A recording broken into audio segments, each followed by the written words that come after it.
everybody, welcome to the Bruce Company's My Favorite Plant 2021. And today I have Alli. And Alli, what do you do here at the Garden Center?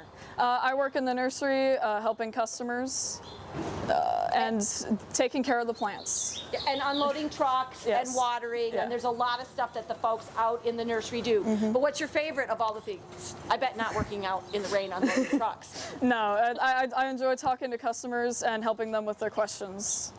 Great. And so Alli, you've got a favorite plant today, and what is that? My favorite plant is the petunia because they come in many different colors and they look good like in hanging baskets and in pots like on your front porch. I'm just going to grab a couple other Yes. questions while you're talking. And yeah, so many different colors is true, like all the colors of the rainbow. Yeah.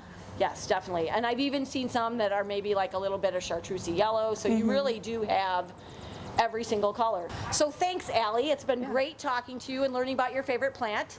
And thanks to all of you. We will see you soon at the Garden Center, while we have a great selection of everything for your hanging baskets to sorting out your backyard.